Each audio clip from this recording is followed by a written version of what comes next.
കേരളത്തിലെ CPMകാർ ഇപ്പോൾ ജമാഅത്തെ ഇസ്ലാമിയെ ഭീകര സംഘടനയായി ചാപ്പകുത്തുന്നതിൻ്റെ പിന്നിൽ ജമാഅത്തെ ഇസ്ലാമി UDFന് പിന്തുണ കൊടുക്കാൻ, കോൺഗ്രസിന് പിന്തുണ കൊടുക്കാൻ തീരുമാനിച്ചതുകൊണ്ടാണ് എന്ന താങ്കളുടെ നിലപാട് പൊതുസമൂഹത്തിലുണ്ട്. അത് വളരെ വ്യക്തവുമാണ്.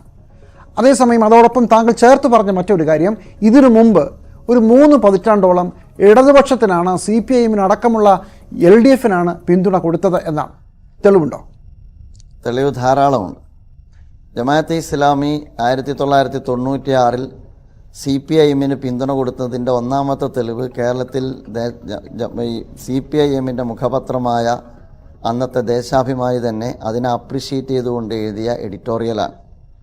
അതിനെ അപ്രിഷ്യേറ്റ് ചെയ്തുകൊണ്ട് അവർ എഡിറ്റോറിയൽ എഴുതുകയുണ്ടായി. 2004, 2006, 2009, 2011 എല്ലാം ആ അർത്ഥത്തിലുള്ള പിന്തുണ ജമാഅത്തെ ഇസ്ലാമി കൊടുത്തിട്ടുണ്ട്. ജമാഅത്തെ ഇസ്ലാമി CPIM പിന്തുണച്ചതിന് പാർട്ടി രേഖകൾ തന്നെ ധാരാളമാണ്, നിയമസഭാ രേഖകൾ ധാരാളമാണ്.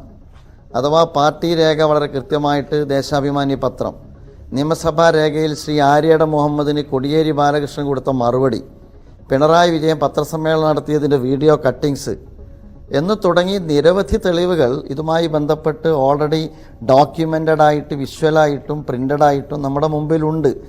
ഇത് മലയാളികൾ കാണുന്നുണ്ട്, ഇതൊക്കെ മലയാളികളുടെ മുമ്പിലുണ്ട്, അവർ കേൾക്കുന്നുണ്ട്. ഇതൊക്കെ ഉണ്ടായിരിക്കെയാണ് പൊടുന്നനെ ഈ പറയുന്ന ഒരു പുതിയ ബ്രാൻഡും ഒരു ചാപ്പയുമായിട്ട് CPIM ഒരു ഇസ്ലാമിക പ്രസ്ഥാനത്തിന് നേരെ, ഇതിൽ ഇസ്ലാമിക പ്രസ്ഥാനത്തിന് നേരെ മാത്രമല്ല, ജമാഅത്തെ ഇസ്ലാമിക്ക് നേരെ മാത്രമല്ല, CPIM ചരിത്രത്തിൽ അവരോട് വിയോജിക്കുന്നവർക്ക് നേരെയെല്ലാം, അത് മുസ്ലിം മൈനോറിറ്റി ആണെങ്കിൽ അവർക്ക് നേരെ CPIM എടുത്ത് പ്രയോഗിക്കാറുള്ള ചാപ്പ എന്ന് പറയുന്നത് വർഗീയതയും തീവ്രവാദവുമാണ്.